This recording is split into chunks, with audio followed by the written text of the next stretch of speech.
Hello everyone and welcome to the channel. So today we are going to talk about multiple topics. There is a lot of news that we need to discuss, and we are first going to talk about Dembele. According to Sport, Klopp wants Dembele to strengthen his Liverpool side with the Reds are preparing a 90 million euro offer for the French international. Now, we should expect news to come out about Dembele. I don't blame them because we all know that Dembele hasn't been able to make a statement at FC Barcelona over the past 3 seasons. And going into this summer, we are going to see a lot of reports coming out stating that Dembele might leave FC Barcelona. Since he joined Barcelona, he has had a total of 9 injuries, and that basically means if you divide that by 3 seasons, he has had a total of 3 injuries per season. Now, could we actually see Dembele leave this summer and join Liverpool? And does Klopp actually believe that he could bring the best out of Dembele? And we all know that if Dembele does end up going to Liverpool,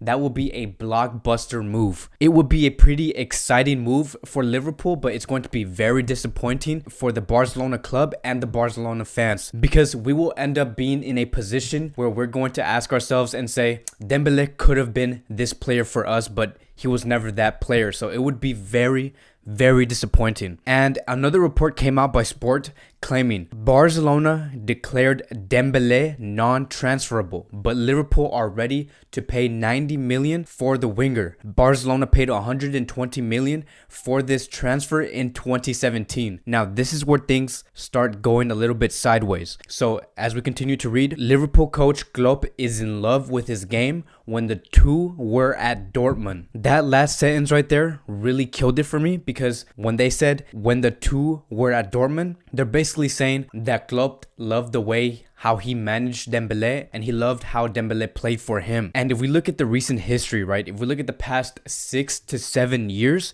and see where Klopp has been over the course of his career, Klopp managed Dortmund from 2008 through 2015. Then we had Dembele, who played for Dortmund from 2016 to 2017. Meaning, if we look at these years, Klopp has never managed Dembele in his life. And in this report, they're claiming that Klopp loved the way Dembele played for him at Dortmund, which never happened. And that completely takes away the credibility for whoever wrote this in the article. And there has been reports claiming that Dembele is committed to stay at Barcelona and he wants to progress and get better at FC Barcelona. And Barcelona themselves also have faith and they don't mind keeping Dembele for 1 more season. So while we do know that that's true, that the Barcelona and Dembele relationship still holds strong, that Klopp and Dembele rumor is completely false. It's fake. It never happened. I don't even believe Klopp is interested in a player like Dembele. So as of today, the Klopp and Dembele rumor is out the door. Now moving on to the next topic of the day, and we are going to talk about Xavi Hernandez. And this is going to be a very interesting topic to talk about. This was huge news that came out yesterday, and so we are going to talk about it today. And Xavi did say a lot of words. He did speak a lot in an interview. So we are going to divide this into 3 sections. And so in the first section, we're going to talk about his decision making. And so this is what he said: I want to return to Barcelona, but to start a project from scratch. Now that I have seen myself training players, I think I can contribute things, but I made it clear to Barcelona that I was seeing myself in a project in which decision making was mine. So reading these comments, right, Xavi wants full control. He's saying these are the players that I want out and these are the players that I want to bring back. And he's also saying that I want to bring these players in and bring these players out. Like he wants full control of the club if he ever does decide to come to FC Barcelona, because he's basically saying, hey, whatever Bartomeu and Abidal are doing, whatever their relationship is and whatever their project is not working. And if I want to come to the club, I want to be in full control. Like Xavi's basically saying, if you want me so bad, I want to take the wheel. And that breeds confidence. Xavi is showing self-awareness, and this greatly resembles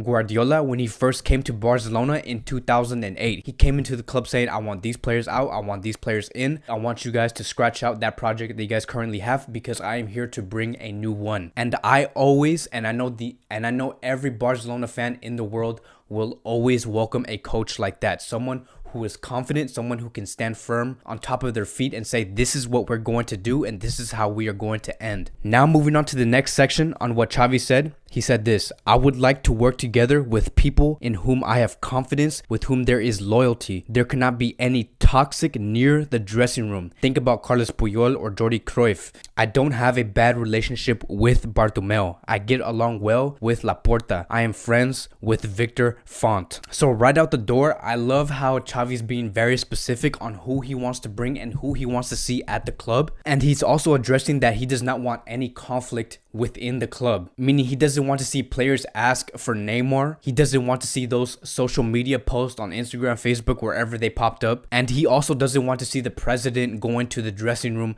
addressing all of these things because of a mistake. Xavi wants it to be clean and clear, because what I believe Xavi is seeing from outside the club is when every time the player and the president have to meet in the locker room and talk about these things and address these things, I believe he's starting to see that the players do not want to fight for the badge. And when you don't want to fight for the badge, those results show on the field, and then when that happens, you lose games, and when you lose games, you lose trophies. And Xavi sees that, and he knows the only way to win trophies is to fix it in the back end, which is to not have that conflict, that tension in the first place. Now moving on to the last section of Xavi's statements, and this is what he said: the Barcelona squad is very good. Ter Stegen, the best goalkeeper in the world. Alba, for me, the best left back in the world. Piqué, the best center back, and Busquets is the best defensive midfielder, and Messi is the best player in the world. So I would argue with Xavi there. When it comes to the left back position, there's multiple better left backs than Jordi Alba, like Mendy, Alaba, and Robertson. But I get it. I get why Xavi wants to continue and try to bring confidence to the players that they have right now. He's not going to say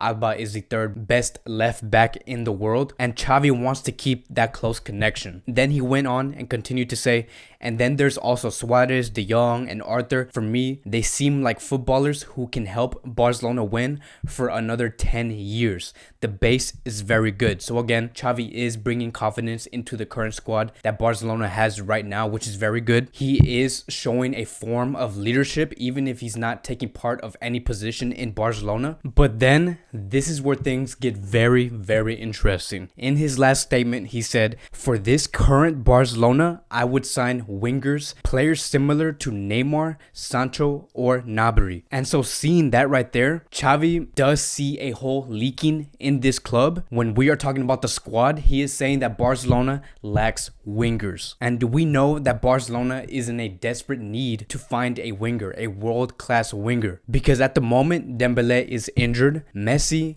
plays right wing sometimes, but he does not have the pace or speed in order to be that fast, lethal winger. He lacks width. Griezmann tried playing in that left wing position, but Griezmann is just not meant to play in that position. He is a player who plays behind the striker, so Griezmann on the left wing will never work. And the only player that we have now that could add that width would be Ansu Fati. And if we look at the bigger picture, right, what does this mean for the players like Sancho, Neymar, and Gnabry? Because they could be hearing this and say, hey, Xavi is calling us right now. That is a crazy thing to hear, because we all know that Xavi is respected. He's respected around the whole entire footballing world. And for Sancho and Neymar and Gnabry to hear this, they could actually consider thinking about going to FC Barcelona, because Xavi did specifically call out those players. So those three players could hear that, and Sancho might say, hey, maybe I can hold off these talks between Chelsea and Manchester United and maybe consider going to Barcelona. For Neymar, he could say, hey, I'm going to have to really push this move out from PSG because Xavi at the moment is calling me. And then for Gnabry, you never know, maybe there could be a swap deal between Coutinho and Gnabry. Who knows what could happen between Bayern Munich and Barcelona. But what we do know is that Xavi has a specific plan. Everything that he has said in this interview is him saying that he is prepared and he has an idea of what he wants his team to look like, and that makes me very excited, and I know that makes many Barcelona fans very excited. Who knows what type of Barcelona Xavi might bring in maybe 2021, 22, or 23, but it's going to be amazing to see that. The question now is not will he join Barcelona? The question is when will he coach and join join Barcelona. And to me, it's looking like Xavi will come to Barcelona in the year of 2021. Quique Setién will be given one more season, which is the 2020-2021 season. And then after that, I believe Xavi will come to the club and take the wheel from there. And again, who knows what type of team Xavi will build with FC Barcelona, but he does have a plan. He is very clear on what he wants to do at the club, and it's going to be very interesting to see that. Now moving on to the last topic of the day, and we are going to talk about what happened today, which is Lionel Messi confirmed today that the deal has been struck between the club and players over wages. All first team players have agreed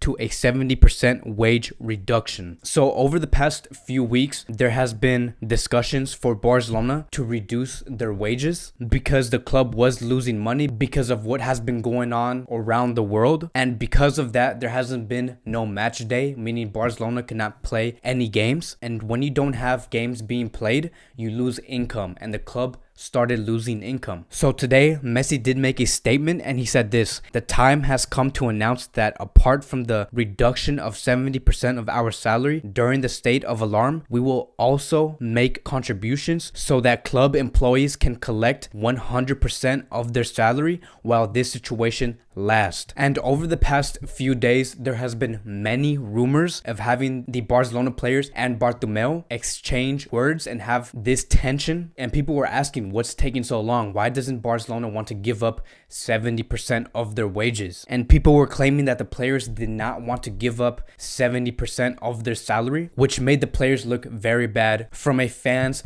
perspective. And there was this strong rumor that came out yesterday, and they said this: the board and the players don't agree on what the pay cut should be. It's not the first time there has been conflict this year. Griezmann signing, while some players wanted Neymar, Piqué's comments about the board after the Getafe game, the match day, Abidal, and the social networks. So the reason why they made this list is because it just makes total sense. The reason why people believe that there was a lot of conflict and tension between Bartomeu and the players on not wanting to give up 70% of their wages is because the players could be asking, hey, we have had all these multiple problems in the past. Why would we want to give up 70% of our wages, according to Bartomeu? But today, Messi did address those rumors, and this is what he had to say: a lot has been written and said about the football first team at Barcelona when it comes to the players' salaries during this state of alarm. First of all, we would like to clarify that we have always been willing to apply a wage cut because we understand perfectly that this is an exceptional situation, and we are always the first to help the club when we have been asked to. Indeed, we have often done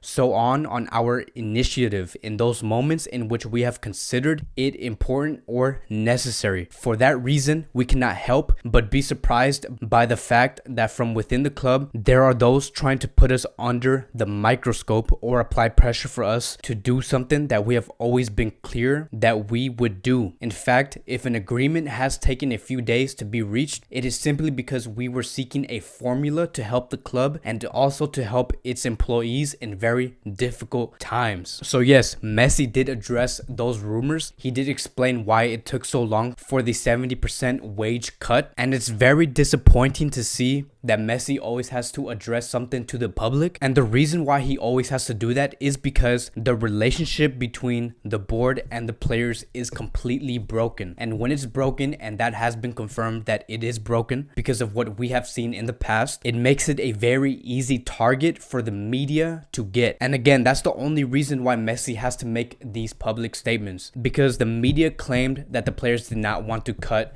70% of their wages, and it just makes it very easy for the media to start making these rumors and make the players look bad, not the board. And we know that these rumors greatly annoyed players like Messi, Busquets, Piqué, Sergio Roberto, the main captains. It was annoying the players, and Messi had to do something about it. He is the captain, and that is why we are starting to see Messi make more public statements than ever before. So final conclusion, according to Sique Rodriguez, the reduction on players' salaries will be 72% with no ERTO. The club will save about 14 million per month, only football-wise, and between 15 to 20 million euros, including departments. Barcelona's losses due to coronavirus pandemic can exceed to 150 million euros. Then we had Bartomeu speak out to the public just to finalize that there's no tension within the club, and he said this: when the 70% salary cut was proposed, Messi said, "You have to do this," from the first moment. The proposal for the extra contribution came from the captains, and it's a gesture that shows their commitment to the club. So that is it for today's Barcelona daily news. A lot went on today, and a lot did happen yesterday. Some frustrating ones, some very interesting ones, but it is what it is. This is our current situation in the club right now, and we are going to continue covering all of these topics here in this channel. And again, I want to thank you guys so much for watching, and I will see you guys in the next video.